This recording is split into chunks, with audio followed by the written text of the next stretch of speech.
Welcome investors to Cover Call ETF Investing. My name is Jordan and I invest 100% in Cover Call ETFs. And for this episode, we're going to do a full-on portfolio overview. It's been a while, since probably late June, since I've done one of these. There's been a lot of changes, not just in the portfolio, but life in general.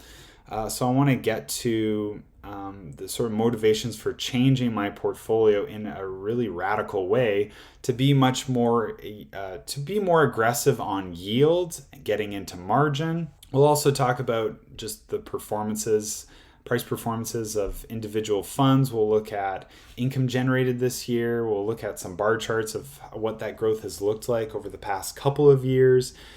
We'll look at even my portfolio versus other indexes like the S&P 500, NASDAQ 100, Dow Jones, TSX 60, the sector mix versus the average Blossom investor, which, by the way, is a fantastic platform if you are looking for something to track your investments all in one place. I like Blossom because it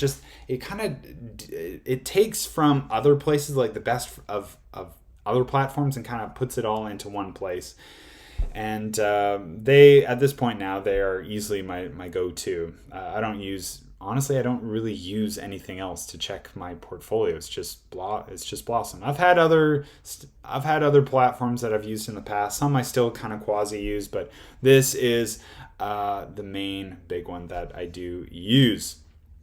Okay, so if you missed last episode where I talked about why I sold off all HHIS, QQQY, EQCL for fire in 2026, then I will do a brief overview for you. My wife is pregnant with our fourth child, which is opening up a nice rare opportunity for me to experience FIRE. That's not an ETF. Financial independence, retire early. And so for 18 months, I want to use that as a transition to, see what it's like to live off this portfolio. Also spend more time with, of course, my kids, drive them to school, be more involved in their activities, be more involved at home, but also spend more time with you guys on the channel.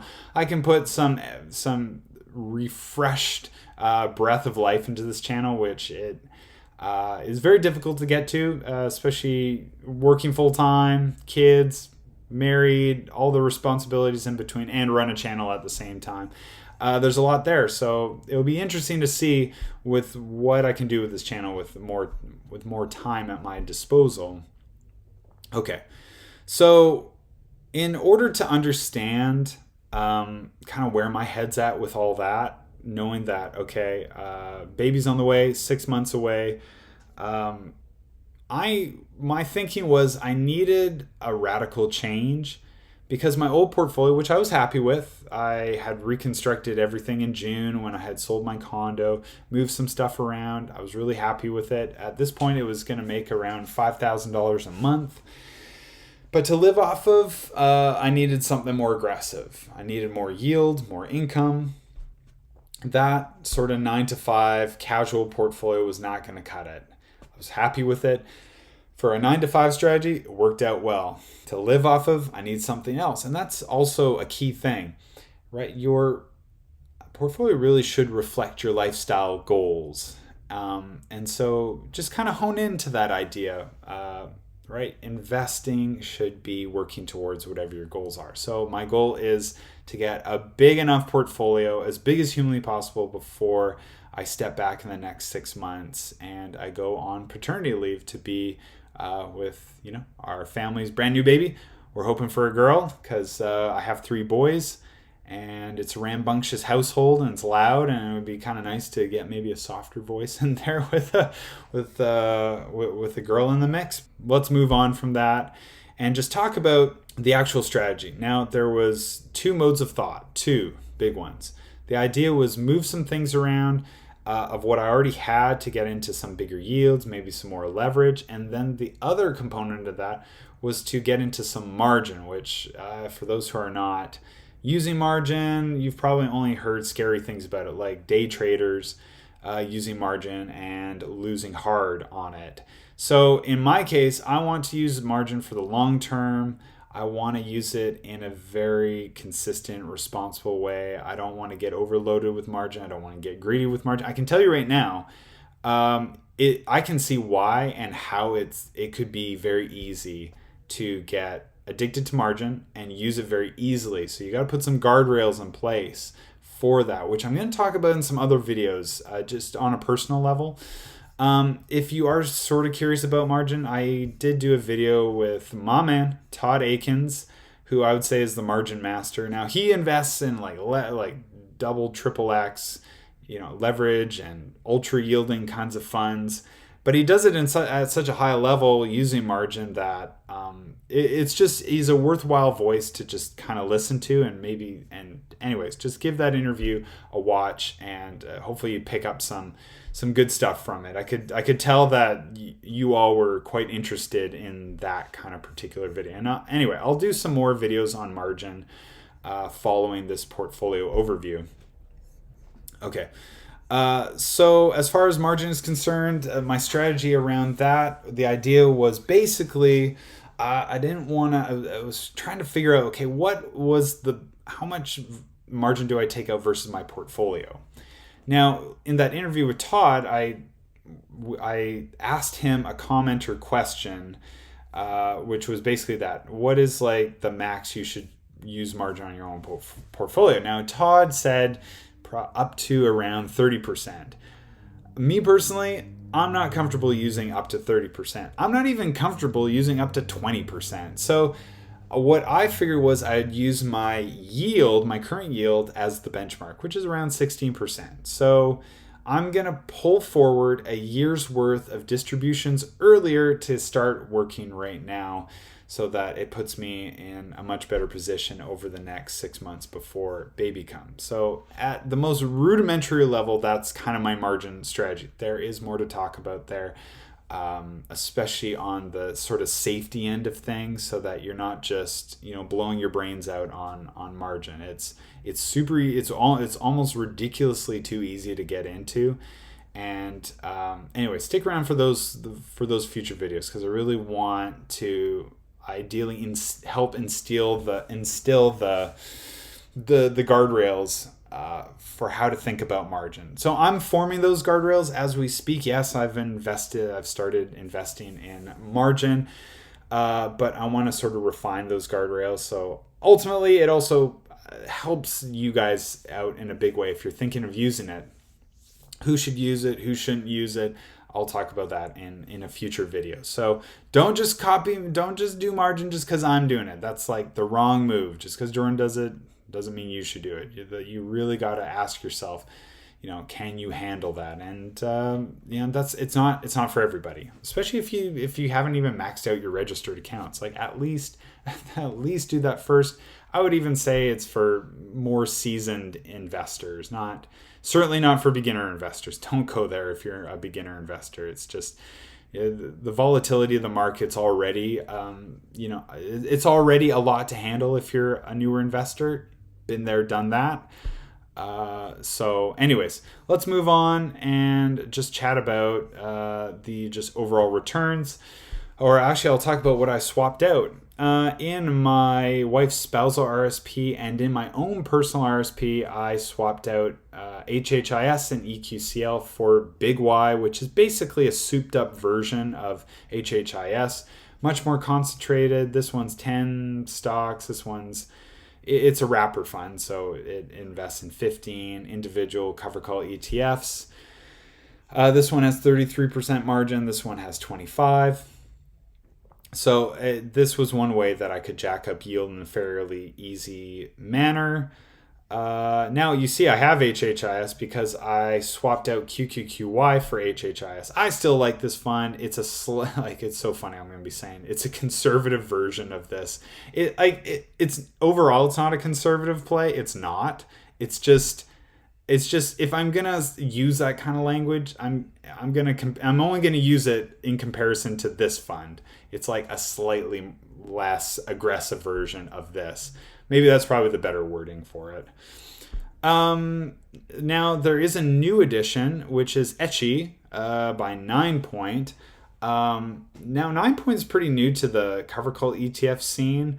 They manage like 7 billion in AUM, so they're right on par with Evolve. They're just kind of focusing more of their business dynamic more towards retail investing and the income ETF space. So basically their lineup currently is single stock Canadian ETFs. So I got their wrapper, the diversified fund, and I did that for fund manager diversification.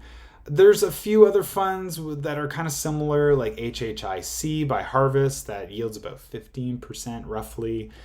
ECHI is slightly cheaper, lower management fee than Harvest, and it has a slightly bigger yield than HHIC.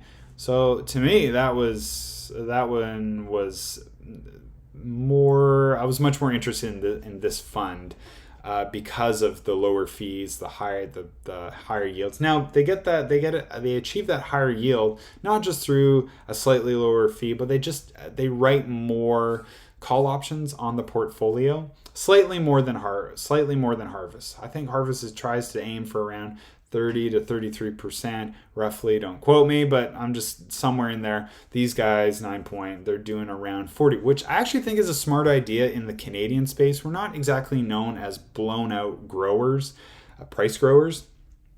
We're more of a boring, stable, higher yielding dividend kind of thinking kind of landscape, especially with the investors as well. So going higher, trying to achieve a higher yield, kind of maybe just stay more stable, I think is actually a really good play for ECHI. Now that's the only thing that's new. Now I did take out margin on ECHI. I did take out some more margin on UTES, ENCL, and bank. So those 4 funds are invested in some concentrated Canadian stuff. Once again, I also like this fund because it's concentrated in a multitude of different sectors. You got uranium, you got industrials, you got tech, you got gold.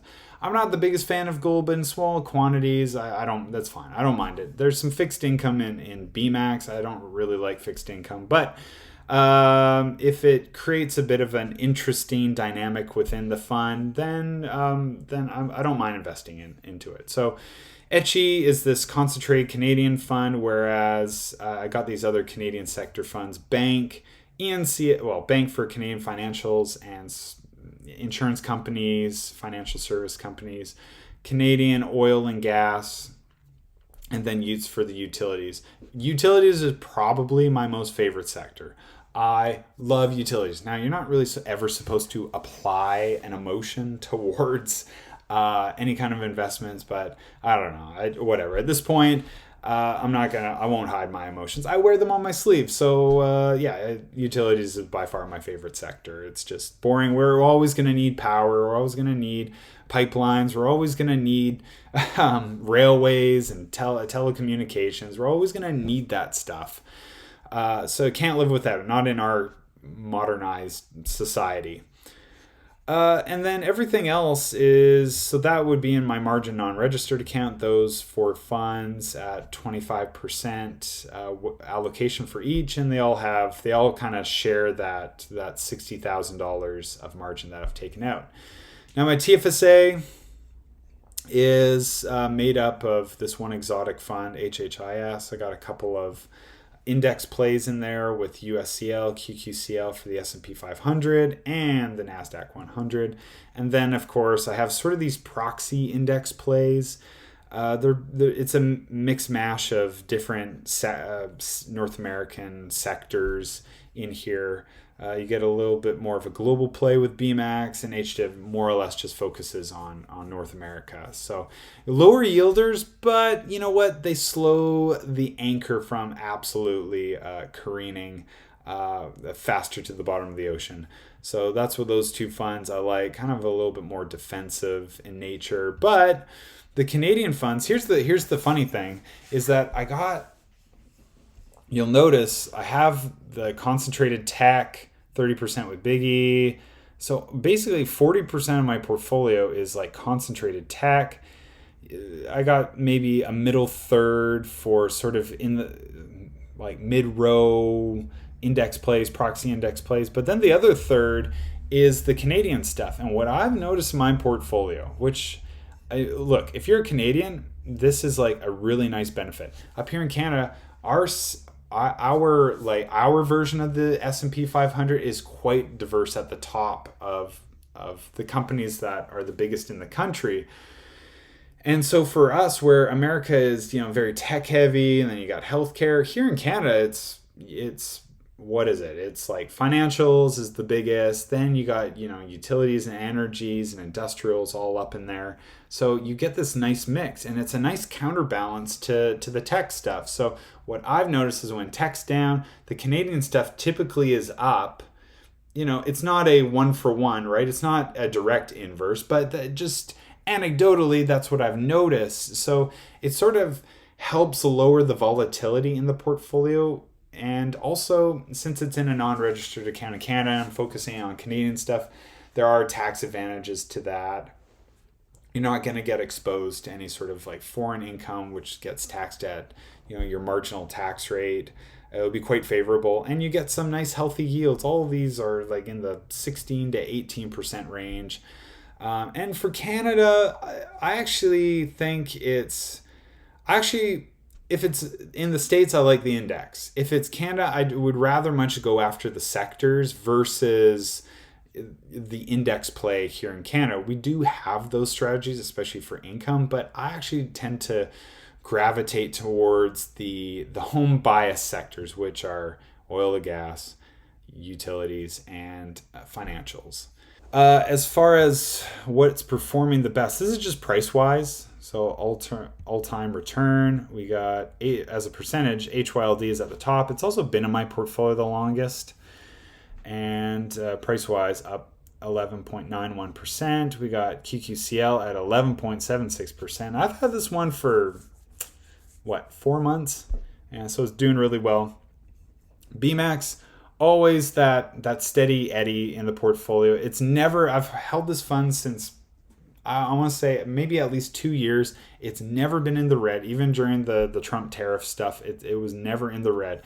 What I notice about BMAX, if they want to be offensive, they'll be offensive. When it's time to be defensive, they are defensive. It's just, again, hard to prove this in the empirical data. It's just something I just see on a regular basis and experience. So I like BMAX, and it's a lower yielder, but I just like it for its a strong portfolio construction. HDIF, kind of in that same sort of wheelhouse as BMAX, a slightly higher yield, but anyway, it's up 7.24%. USCL had that for the past 4 months roughly. Same with bank, 4 months, and it's already up, right? It's up 4.51%. The total return is going to be a lot higher on these once you factor in distributions, but I got to click on all of these. So maybe let's just try it with one of them and see what happens. So bank over here, if you include distributions in 4 months, it's up 7.35%. Now, honestly, I don't want to do that with every single fund. Let's try HYLD. That might actually kind of be a fun one to do it with. So total return, it's up 44.18%. I've held this one since 2022. So I was able to buy this thing at the lows when all the interest rates were down pretty hard. But anyway, it's up nicely. It's been producing some good dividends in the meantime. Total return 44% in 3 years. Pretty good for a quasi. It's somewhere in the middle of a proxy index versus an index. It's very close to an index play. Okay, and so what are the new funds in there? Of course, BIGY's in there, and I've held this for like a couple of days, and it's already up like almost 2%. My goodness. ENCL for that energy, 4 months, and it's up price-wise 1.38%. What's HDIF at? So in the couple of days that I've owned this, up 1%. And just sort of switching HHIS from account to a different account, up almost 1%. So some solid performance there. Let's actually look at distributions. I'm sure, because you guys, I'm sure, are curious, with a new portfolio this size, what am I expected to make? Now, because all these positions are new, they are going to lag a little bit when we actually look at the dividend forecast. So you can see so far this year in 2025, I've made $30,000, and it's sort of been a steady growth. And then you kind of see this big, huge spike That's because I sold my condo, got into a townhouse rental. And since then, it's kind of just, once again, it's been just trekking along, just slowly growing. Sometimes, around $70 at the moment of income that's being increased month over month. I've already blown past 2024 as far as what I made in the whole year. 2024 was way better than 2023, which was way better than 2022. And then there's like the first full year of investing, which was like, I'm sure I made more than that in dividends. I'm positive I did. 2022, getting to cover calls, the variability is all over the place. 2023, I start to stabilize towards the back end of 2023. 2024 starts to get much more stable. But anyway, 2025 is this year where I'll probably make around 45, in between 45 and $50,000. I would take it somewhere in there for the year, and then next year it'll blow past that. So every year it just continually makes more and more and more.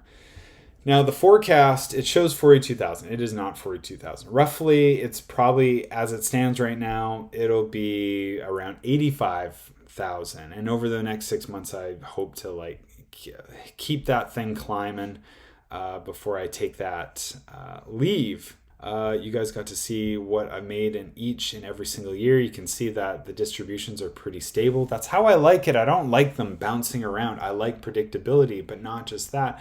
I like to see that the income is compounding, and that since I'm reinvesting everything, it's increasing month after month after month. And then you get these nice little changes where I do end up investing more, and get these nice spikes in income.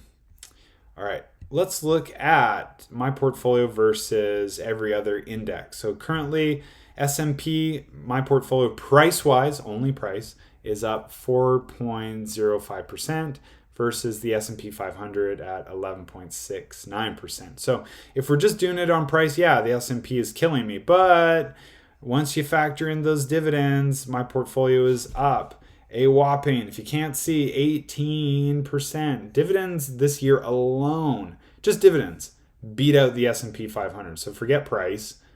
Dividends alone are almost 14%. So that's good for 18%. All right, let's compare it against the tech-heavy NASDAQ 100. NASDAQ is up 13.94%. What do you know? My dividends are up the same amount. Total return still up 18%.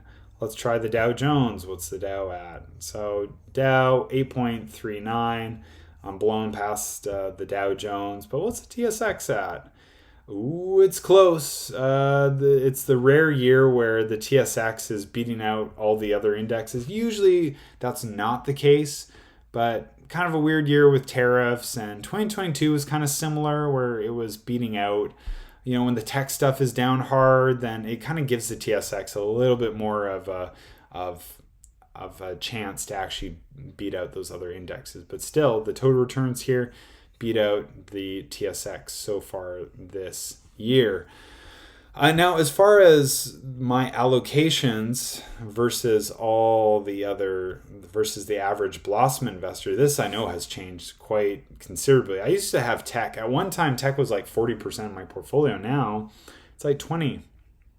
Financials, 21.8 versus 12.2. So I differ from many investors in Blossom when it comes to financials. Right on par with how everybody else is investing in technology. Obviously, there's a huge difference between energy and how everybody else invests in energy versus myself.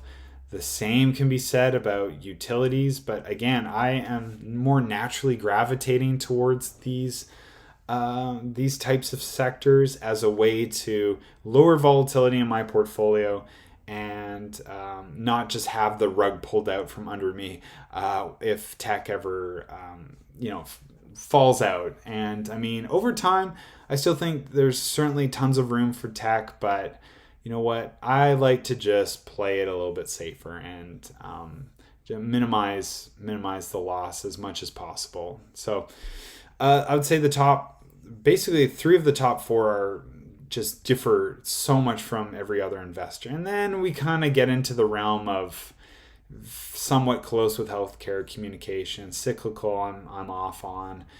Same with industrials, but at this point, it's just such a small part of the portfolio that it doesn't drive it like these top 4 sectors do. So I went over to Wealthica, which is another platform that you can use to track all your investments. But what I like about this that Blossom doesn't have is the fact that you can actually look at a full timeline of how your distributions have grown over time. With Blossom, you can only see it in the calendar year, but this you can see it since basically I joined Wealthica back in January of 2023.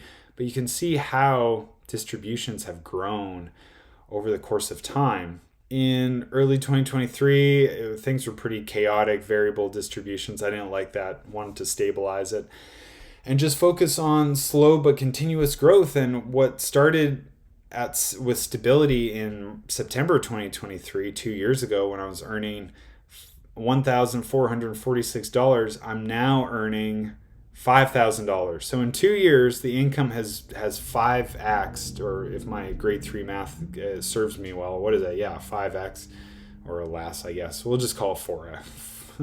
4x and a bit. Very cool to see that. That's what I'm focused on, everybody. I'm interested in portfolio natural price growth. Yes, that's an important part. I think we need that as an important integral part of these cover call ETF strategies to stabilize NAV and not just have these distributions get paid out, no recovery, paid out, no recovery. They need that stability in the portfolio. And I think, so many fund managers, I know they understand that. And because if they don't, the perception of those funds are going to tank. So, you got to protect NAV. Absolutely have to. Really critical on that part. So we'll head back over to the Blossom dashboard. Again, I got past my goal mainly because of that $60,000 in margin that I have used on it. So I'll set a new target goal. I don't know what that's going to be, but something in the next 6 months roughly that I can again work towards. So at any rate, I hope this portfolio overview talking about strategy, margin, data, performance data, how distributions look. Hopefully this was informative to give you all just either confidence to see that this is working, right? Because it really is about fund construction. Oh my goodness, there's so many cover call ETFs out there. They all have their own sort of spin on things, but it's just learning to put the right combination of things together for your growth, for your long-term hedges.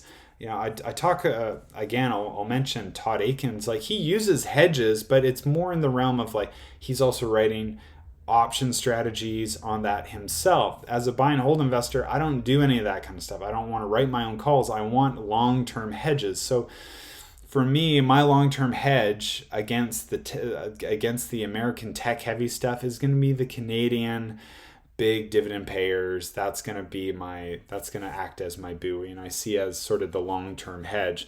Say what you will about Canada, but America's the best market to invest in.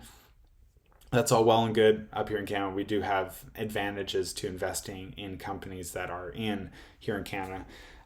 So yeah, look forward to talking more about margin and even things like how to deduct interest from your taxes. There's going to be a whole host of topics on margin that we'll get into and that I'll be able to speak to now that I'm fully invested in that. So,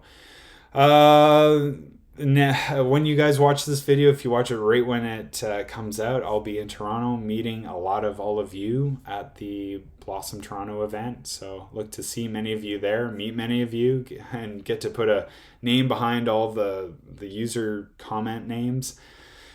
So look forward to seeing you all there. And as always, hit all the buttons of the like and subscribe variety. I'll see you all in the next video.